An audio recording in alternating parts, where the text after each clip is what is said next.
Hi everyone, thank you very much for stopping by and returning to the old world today.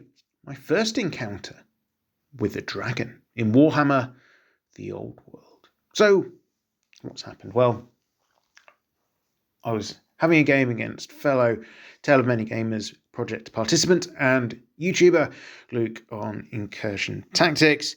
Link to his channel down below. And as those of you who are following the project will know, he is collecting the Tomb Kings. Now, I fought an army that's capable of taking dragons before, Chaos Warriors, but there wasn't one in sight. So this is the first time I've come across what seems to be, anyway, a rather meta choice. So I thought it'd be interesting to play into it, see how I got on. What were the forces, however, overall? Well, for my force, I was taking my Empire/Halflings, led by Grandmaster on a barded steed, Sword of Might, and with the white cloak, supported by a level 4 wizard using battle magic, a BSB with the war banner, and an engineer. Core troops were 20 veteran state troopers with the razor banner, a detachment of 5 halberdiers with light armor and shield to back them up. There's 5 archers and 9 knights with full command. The veteran state troopers also had a full command. From the special choices, I was taking 2 great cannons and 2 units of 5 outriders, both units of the outriders having a unit champion. Then there's unit 17 flagellants and a steam tank to round out the list. As for what my opponent Luke was bringing, he obviously had the aforementioned Bone Dragon, Tomb King riding on top of it. His Hierophant was a High Priest mounted on a steed. He had the Jar, Ruby Ring, and was using the Necromantic Law. There's a Mortuary Priest using Illusion, just a level 1, and a Prince armed with the Flail and a Crown of Kings. Battle line forces, we were looking at 26 warriors, light armor, shield, full command, 3 chariots with bone spear, full command, 2 units of 5 horse archers, 2 stalkers, 3 tomb swarms, in a single unit that is, and there was a Necrosphinx and 2 Screaming Skull catapults. Now, as we were deploying, I was very much set with a choice. Do I want to engage the dragon? Do I want to try and avoid the dragon? Do I want to just try and bait it with useless things just to keep it out of the way? What did I want to achieve from this? I decided, as much as I wasn't going to go mad with it, I kind of wanted to see what a dragon did. I didn't want to just run away, back off from it. I wanted to understand what its power projection was likely to be. I knew my opponent had got reroll successful hits on it. It's basically the unkillable sort of dragon build. But, you know, what does it do if it actually gets in? Is it necessary to really avoid it? Ignoring the stuff that the internet says, just what does the experience feel like?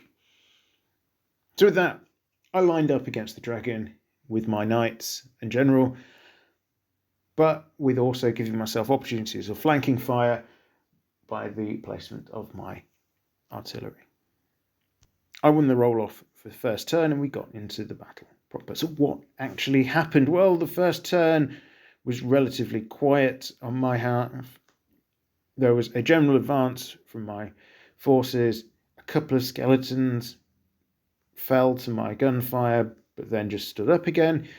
But overall, my artillery just didn't really achieve an awful lot, which was disappointing to say the least.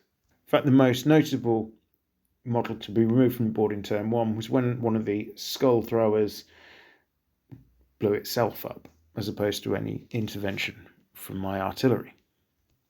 Turn 2 saw my artillery wake up a little bit, and they took out the Necrosphinx before it managed to reach my lines, and also took out the remaining catapult.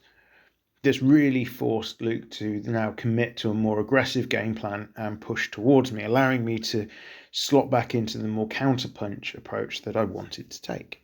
The dragon launched a charge into my knights and duly bounced off. I think he killed the champion in this turn, but that was about it, losing the combat to static res. In turn 2, the tomb swarms popped up and threatened my artillery from ambush. That didn't last very long, as turn 3 they were wiped out by my artillery firing grape shot, which didn't really have many great targets because of the ongoing combat going on at the far end of the board between my knights and the bone dragon. Yeah, the dragon was eating a couple of things, but overall it was losing the combats. But the rules around reducing the number of wounds it takes from crumble at the end of combats were keeping it very much in the game. By now, fierce fighting was erupting in the middle of the table as the skeletons and the veteran state troops came to blows, along with the detachment of halberdiers. Turn 3 also saw the stalkers appear, taking up the same position as the tomb swarms, only to meet with exactly the same fate in turn 4. The ability of the skeleton warriors to be effectively healed and raised back up to form their unit was proving really useful in that scrap in the mid-table. My Empire State troops, even backed by a couple of characters, although only one of which was a moderately combaty character in the form of the Captain BSB, just weren't able to take enough of them out in order to really press home a big enough advantage. I should note that on my right-hand flank, so Luke's left flank, the Tomb King chariots had got involved in the world's longest scrap with some flagellants. Yes, they eventually took them all out, pretty much without loss, because I wasn't able to ever really get the flails going, but it did take them out of the game. With hindsight, this wasn't ideal because it was a 200-odd point unit stopping a 100-odd point army from really interfering with the game, but it did protect my artillery and it kept them able to shoot as long as there was targets available to them.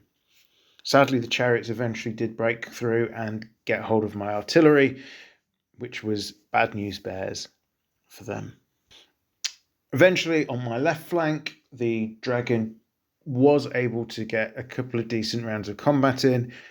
My general fell in a challenge, and then my unit was eventually forced to take the all-important leadership test, which it obviously failed, and was forced to flee.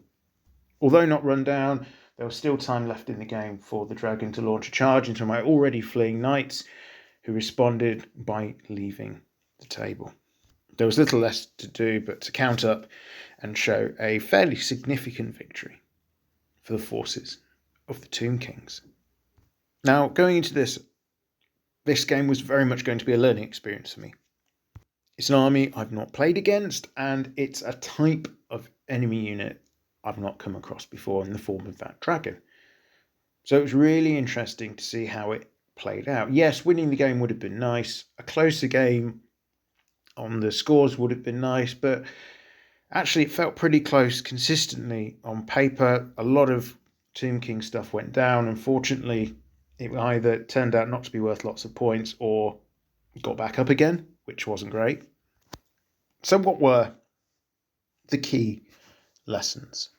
Firstly, is not put your main combat unit into the dragon. Now, this will seem blindingly obvious, but I kind of, as I say, wanted to see what would happen. And if I got the better of it, then actually that's a huge amount of points coming in my direction. The dragon itself wasn't that killy. It didn't do an awful lot of damage. It struggled with reasonable armor. So I think there are better options of things I can use to put it out. I think a steam tank actually is going to be a really good option for just gumming up this particular dragon build. It will struggle to get through the toughness and the armor, and the longer it's caught up with an unbreakable enemy with an awful lot of wounds, quite frankly, the better. And the steam tank at 265 points, whilst it is a big investment, is nothing like the investment put into a combat character on a dragon. Second lesson is Tomb Kings are not a force which you can grind down. Yes, you can sort of do it, but really, if you're going to hit something in your turn, hit it hard, hit it often, and then hit again just to make absolutely sure. Concentration of fire and melee combat power is really, really important. My Outriders shot a load of skeleton warriors down in turn 1, for example, and between the various heals available to the Tomb King's forces, they pretty much were all back on their feet for turn 2. Really not ideal. Going into this game, I had been doubting whether battle magic was a good way to go, really, for my wizard.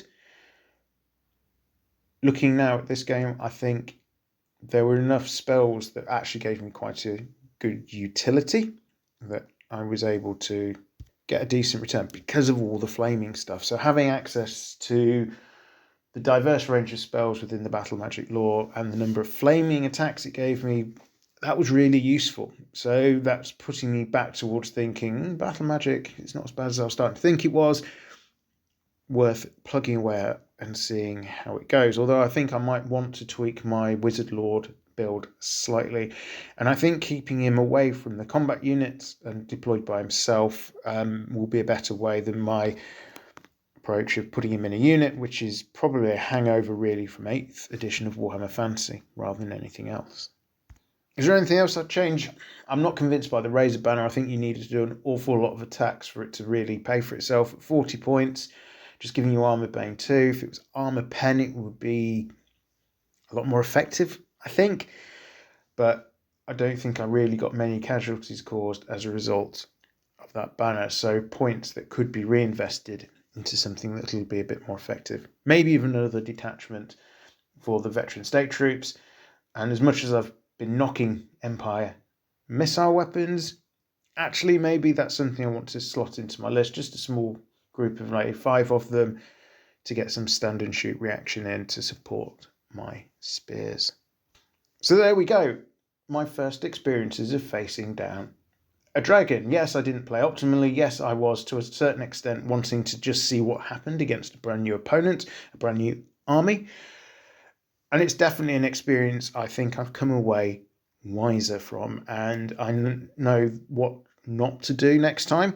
And looking at how stat lines line up, if I'm playing outside of the club, it does seem highly likely I will play the Tomb Kings again at some point in the not too far distant future. But tell me, have you learnt any key lessons when it comes to dealing with dragons? Is it blocking them out? Is it using skirmishers to just try and keep them away from your lines? Or are you sending a tooled up character with Monster Killer in, hoping for that 6 to wound to cut them down to size? Do let me know, as I say, in the comments below. All that remains for me to say is thank you very much to listening to my account of this battle and the learning point from taking on a dragon. If you've enjoyed this video and other ones like it, do please consider subscribing to the channel. It is the best way of supporting a small channel such as this one. So thank you once again for listening. I am returned to the old world. Have a great day.